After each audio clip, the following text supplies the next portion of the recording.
महिलाओं का अपमान कर रहे हैं। महिला का अपमान हुआ तो राजद उस पर क्या एक्शन लिया अभी तक? जिस दिन से गृह मंत्री सम्राट चौधरी बने हैं, बिहार के लॉ एंड ऑर्डर स्थिति बद से बदतर हो गया।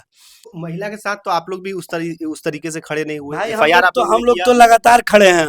एक बार भी नितिन नवीन ने बुलडोजर चलने पर चर्चा नहीं की। एक बार भी नितिन नवीन ने महिला के साथ जो अन्याय हुआ उस पर चर्चा नहीं की। एक बार भी नितिन नवीन ने बिहार में विकास के आयाम कैसे होंगे, बिहार को कैसे विशेष पैकेज दिलवाएंगे, इस पर चर्चा नहीं की। बिहार में जिस दिन से गृह मंत्री सम्राट चौधरी बने हैं, बिहार के लॉ एंड ऑर्डर स्थिति बद से बदतर हो गया। बिहार में जिस दिन से दूसरे डिप्टी सीएम जो राजस्व भूमि सुधार मंत्री बने हैं, वो अंदर खाने वाला खेल खेलने के लिए सार्वजनिक रूप से जिस तरह की बातें करते हैं उसमें सच्चाई नहीं होता है। और जिस तरह से नितिन नवीन राष्ट्रीय कार्यकारी अध्यक्ष बने हैं और जिस तरह से प्रस्तुतिकरण किया जा रहा है, वो प्रस्तुतिकरण कल फेल हो गया। और कल जनता के बीच में स्पष्ट रूप से सामने आ गया कि दोनों डिप्टी सीएम किस तरह की राजनीति में लगे हुए हैं। अब बिहार की जनता का हित, अब बिहार के जनता के लिए इन लोगों के पास कोई मुद्दा नहीं था। एक बार भी नितिन नवीन ने बुलडोजर चलने पर चर्चा नहीं की। एक बार भी नितिन नवीन ने महिला के साथ जो अन्याय हुआ उस पर चर्चा नहीं की। एक बार भी नितिन नवीन ने बिहार में विकास के आयाम कैसे होंगे, बिहार को कैसे विशेष पैकेज दिलवाएंगे, इस पर चर्चा नहीं की।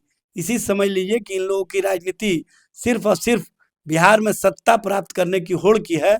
और ये सत्ता प्राप्त करने की होड़ में कहीं ना कहीं अपना तो बंटाधार करेंगे ही, बिहार की जनता का भी बंटाधार कर देंगे। तो महिला के साथ तो आप लोग भी उस तरीके से खड़े नहीं हुए। एफआईआर हम लोग तो लगातार खड़े हैं। हम लोग एफआईआर आप लोगों ने किया। एफआईआर का क्या मतलब है? एफआईआर तो वहां पर होम मिनिस्टर थे, उनको एफआईआर दर्ज करवाना चाहिए था।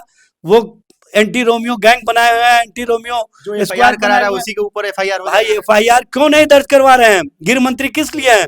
महिलाओं की सुरक्षा के नाम पर बड़ी बड़ी बातें करने के लिए। और आपने तो उच्च पद पर बैठ करके कहीं ना कहीं उन सोहदे गुंडे मवालियों को मौका दिया है कि वो इसी तरह से महिलाओं का दुपट्टा छीने तो और महिलाओं का अपमान करें। महिला का अपमान हुआ तो राजद उस पर क्या एक्शन लिया अभी तक? राजद हमेशा जनता के बीच में है और जनता के सवालों पर खड़ी है। और हम जितना मुखर होकर के मुख्यमंत्री या मुख्यमंत्री की बातों को कहीं ना कहीं जनता के बीच ले जाने का काम किया। आज जो राष्ट्रीय स्तर पर यह आंदोलन का रूप लिया है, उसमें राष्ट्रीय जनता दल की भूमिका।